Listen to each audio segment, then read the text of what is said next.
Hello, ladies and gentlemen. Welcome back to my corner of the internet. My name, once again, is Jason, and today we're playing some Alone in the Dark. Now, Alone in the Dark was published by Infogrames in 1992 and is basically the great-granddaddy of, well, survival horror games. I know some people who are regulars watching my channel are probably going, "Oh no, there's a camera on the screen. Is he trying to become another PewDiePie?" Answer is no.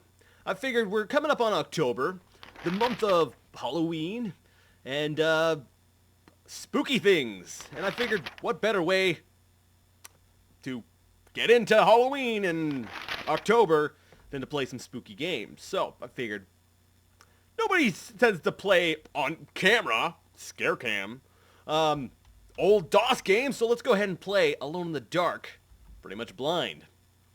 So that's what I'm doing. After October, after Halloween, the camera goes. So, I just felt like doing something. It's fun. It's nice.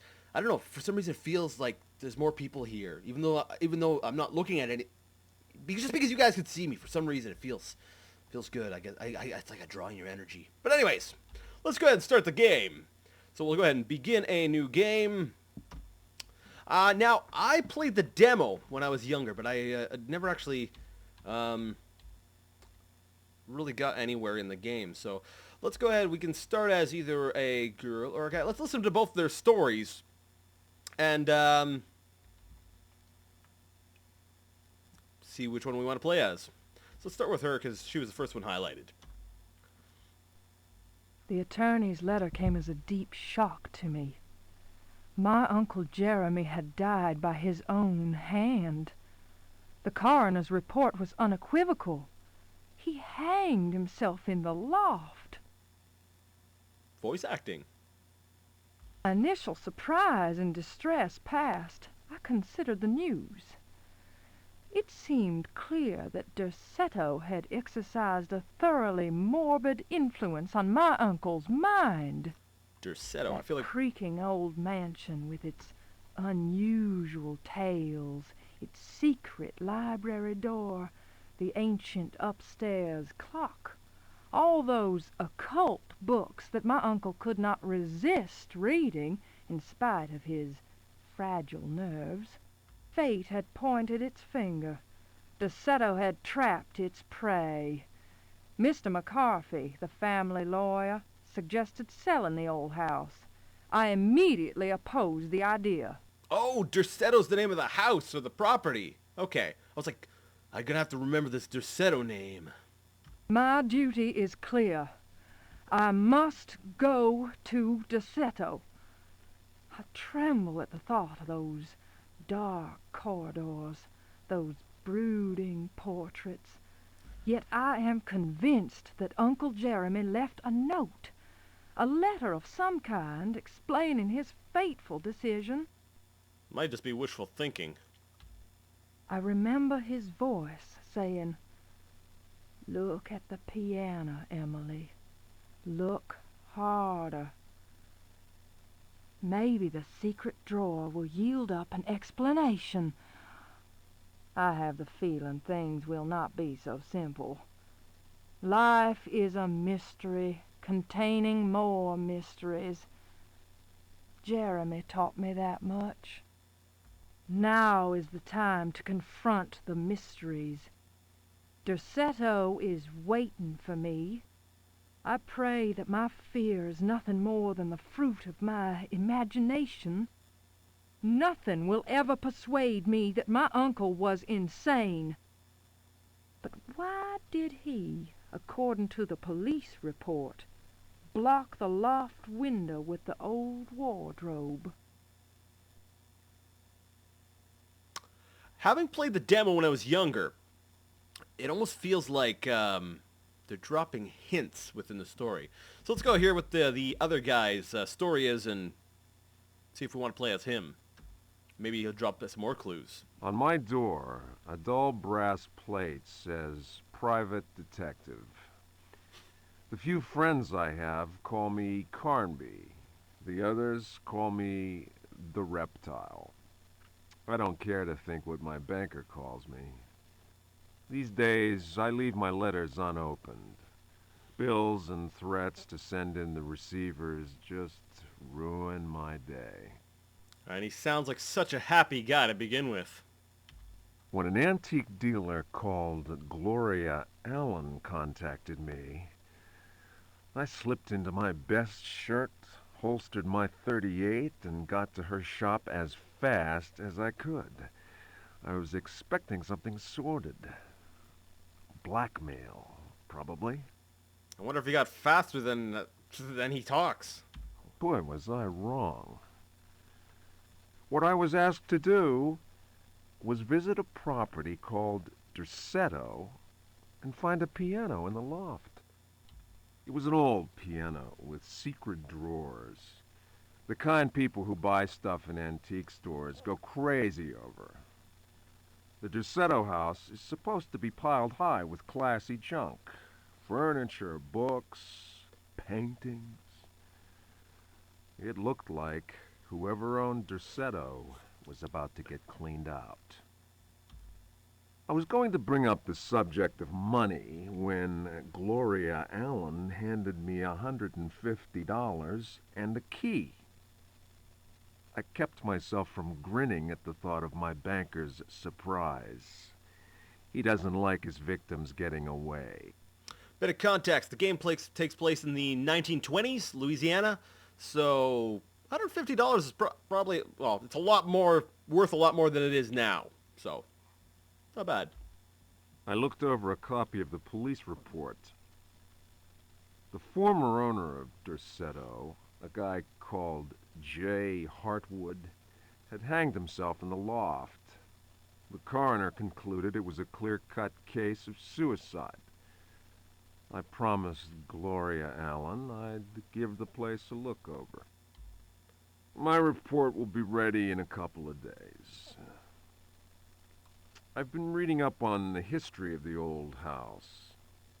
It's the kind of place ghosts run away from in terror.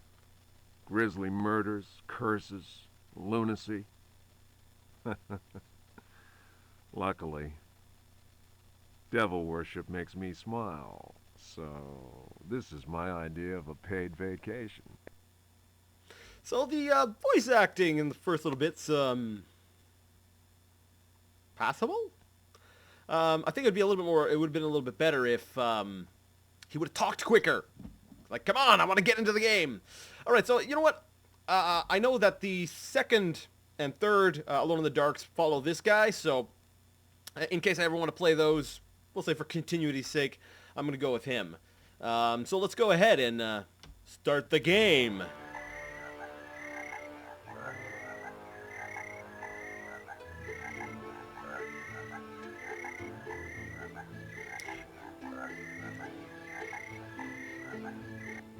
Probably, even though I might have already done it, I'll fade away my camera if I feel like I want to show off part of the game. If there's, the game to me is still number one. It's the priority. So if I want you to get a nice good shot of the screen, I'll just turn off my part of the camera. Because the game is still king, so. It's not because I'm scared and I'm trying to hide my fear. It's because...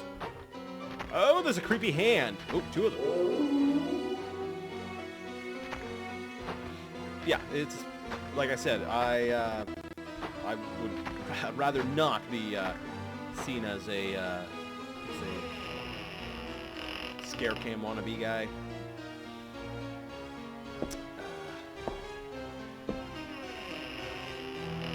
That's not concerning to you. Okay.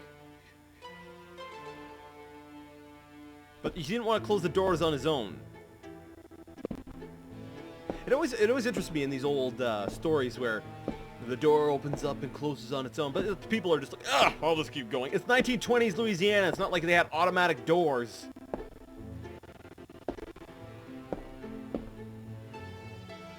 Got a bit of sound stuttering. Not happy about that.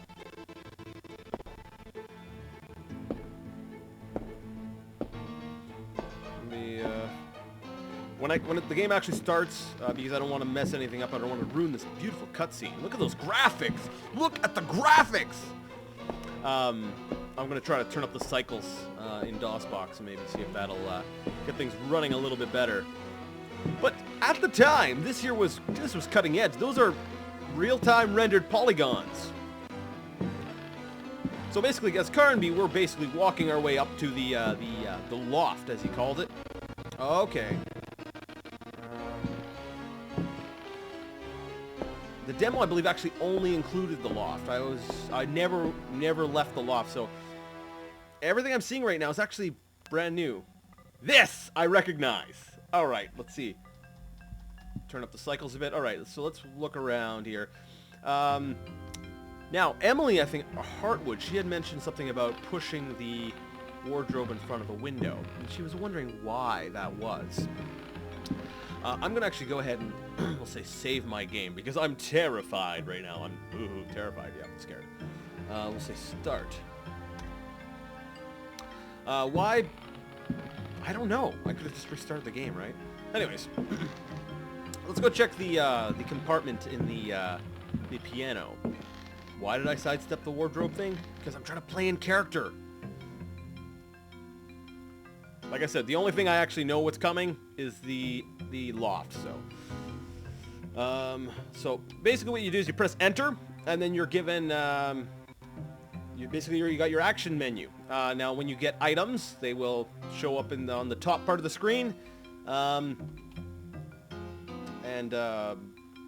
when you, let's say, select actions with enter, it lets me choose different actions I can choose. So if I hit open search, it puts me into open search mode. So when I hold down spacebar, he'll open or search what he's looking at. Nothing here. I'm pretty sure the piano had something in it, did it not? So I'm trying to search the piano, and it keeps saying nothing here.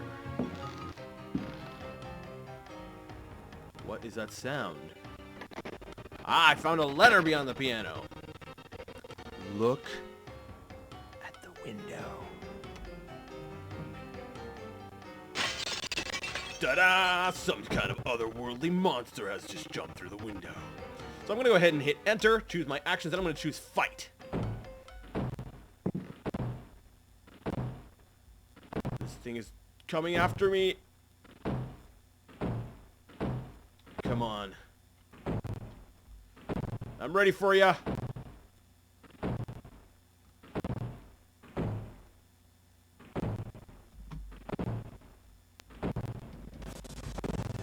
Or you can just keep jumping by the window, I suppose.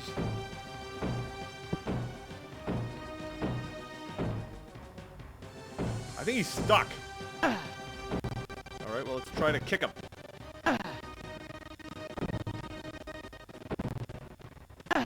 There you go. Yeah! Take that, sucker. So 3 kicks to the head, 4 kicks to the head, 5, 6, 7, 8, 9, 10. 10 kicks to the head.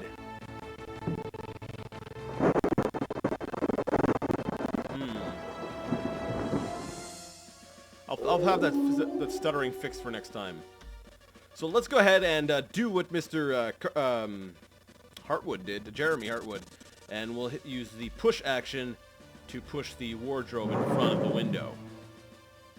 And that should prevent that monster coming after us again. Although, I honestly think he just got stuck. Make sure that's up against the window. There. Oh no, the trap door I was standing on has opened up and now it is coming. Some kind of zombie. Right. Alright, it's time to fight. We can read the letter later. Bring it on, zombie. Oh yeah, take that. Oh yeah, come on. You like that? I ain't scared of you.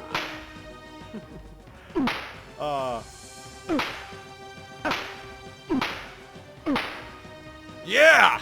K.O. let's actually go ahead and push this chest over top the trapdoor. Actions. Push.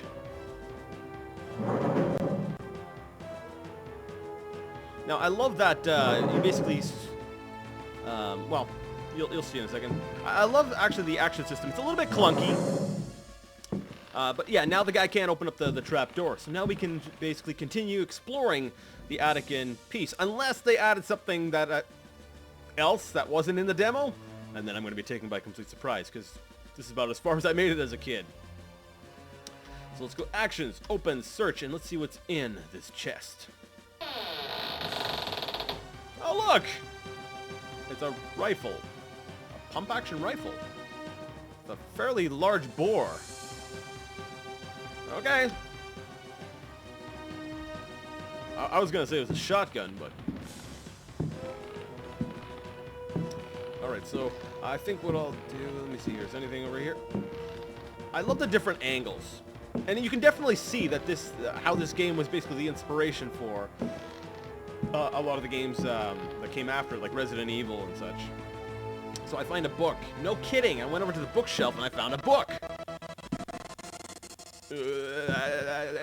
I think it's probably because I've got my recording software set to 30 frames per second instead of 60. A lot of the old DOS games don't do well with that. So you find an oil lamp.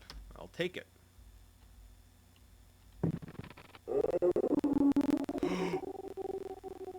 The window's not completely covered up. I love how he runs. He's like, look at him. He's like, okay. Push that. There we go. that would have ended very, well, I guess it would have ended poorly because, I guess they were nice enough to you to put you up against, we'll say, weak enemies at the start. Let's go check with the rocking horse. Search, maybe? Awesome. It works as advertised. It's a rocking horse. Alright, so let's actually go ahead and read that letter we found in the piano. Now, I love the sort of Lovecraftian setting. Like, it's very, well, it's very Lovecraftian. So let's go look at the letter, and we can go ahead and read or drop it. Let's go ahead and read it. They are coming! I have freed hellish forces, and now the price must be paid. Derceto is the prey of evil. The sun has set. They will find my body, but will not have my soul. I can imagine the master's fury and the terror in the hearts of his slaves. I hear their footsteps. Some may understand what I have done. May God forgive me. Farewell, Jeremy Hartwood. He's so formal.